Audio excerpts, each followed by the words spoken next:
Let's talk to the president's counselor right now, Kellyanne Conway. Kellyanne, thank you for joining us this morning. Do you endorse the president's tweets?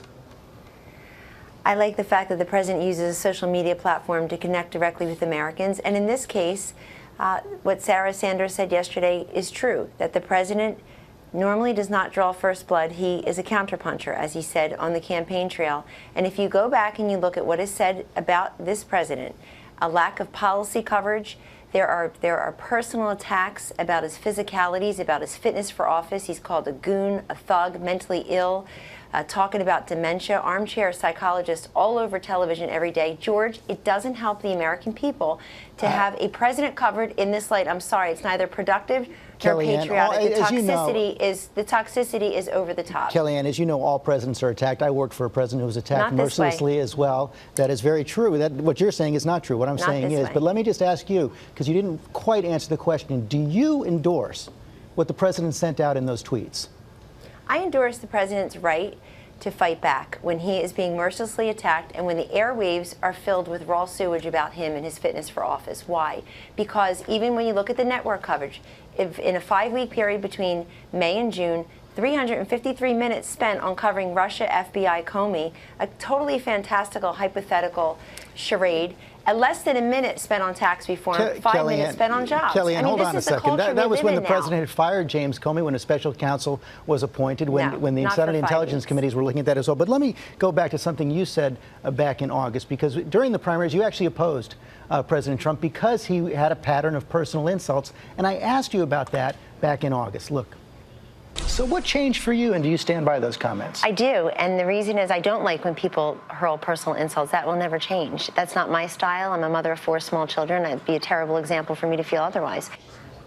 So isn't the president setting a terrible example now? No, look, that's exactly what I'm saying to you, George, that the toxicity both ways, coming to the president, is terrible. And, you know, this is what's going on. The idea that the media are covering, large parts of the media anyway, are covering personal insults about the president, this invective, and really denying America's women their rightful knowledge on what he's doing for them on taxes, Kellyanne, on as you know, we wouldn't be talking about this morning if the president hadn't sent out those tweets yesterday. There's no way we would be talking about that. Respectfully, you would not be talking about tax reform because it was talked about for less than a minute on all of the networks for a 5-week period. Well, the president actually hasn't come out with a tax reform plan, but that's besides the point right now. You would not be talking about jobs. You keep interrupting me, George, and fairly to the American people, particularly women who tune into these shows to get information about what's going on for them. This is somebody who's trying to get those millions of women who lack health care coverage. This is a man who's trying to get tax relief and entrepreneurship freed up in this country for those American women who want that. And it doesn't get covered. It's just not covered. There's toxicity about this president. Actually, we do cover. We cover it quite a bit. We've led with health care every day this week up until this morning. How do you respond, though, to Nicole Wallace, a fellow Republican? She served in George W. Bush's White House, and she said, as someone who once proudly called myself a Republican, this party will permanently be associated with misogyny if leaders don't step up and demand a retraction. Well, it's just not fair. You know, I work in that White House every single day, and I see a man who invites in Obamacare victims, mothers who lost their children to illegal immigrants who had multiple deportations and felony convictions but murdered their children anyway. He brings in people who are working on energy across the country. He brings in America's men and women to help them. And but for me saying it right now, we wouldn't hear about it. So nobody focuses on all the good he does. You know, the president sent out about roughly 160 tweets in the month of June.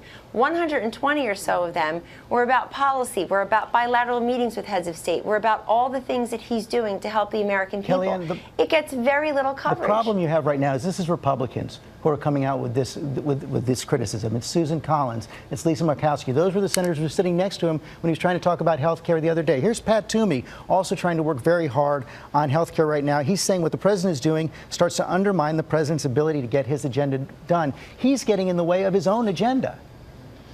George, all of those senators ran on repealing and replacing Obamacare. Many of them voted to do it when we had a Democratic president. All that's changed in the last couple of years since those senators voted to do away with the Obamacare taxes and penalties is that we have a Republican president who can actually sign reform into law.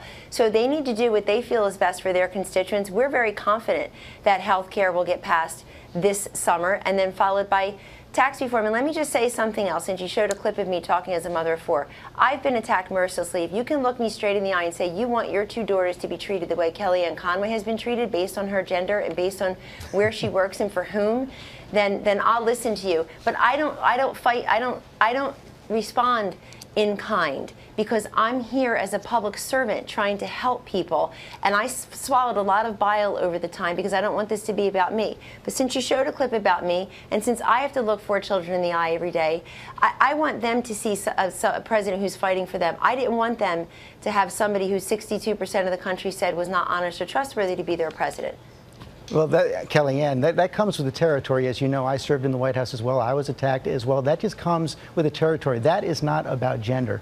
What I was asking you about is whether you endorse the president's comments, the president's attacks, and apparently you do. No, I didn't say I endorse his attacks. I never said that, George. What I said was I endorse his ability to fight back when he is attacked. There's no good comes out of people attacking the president's physical and mental states on national television every day, to the exclusion of connecting Americans with information they need. And respectfully, I'm going to have to disagree that I've not been attacked because of my gender, including by people on the payroll of your network. But that's okay, because I'm here for bigger things. This is not about any one individual. So bottom line, you do not endorse what the president said? That they need. Bottom line, you do not endorse the president's tweets?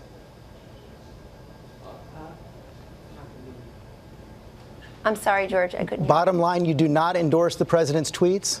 Bottom line, I endorse his ability to connect on social media with Americans, and I endorse, as the First Lady has said, him firing back when he's being mercilessly attacked. The good I hope comes out of this is that we change the conversation, that respect for the office of the president and its current occupant are intact, and that we have a full conversation about policy. Let people disagree on policy, and stop the personal invective. It's completely toxic, and it's completely counterproductive to connecting America with policy prescriptions that they need. Kellyanne, thank you. I would just say one more time, we would be leading with health care today if the president hadn't sent out those tweets. Thanks very much. Health care will get Robin? done. Thanks. Another Republican Senator Ben Sasse said it best.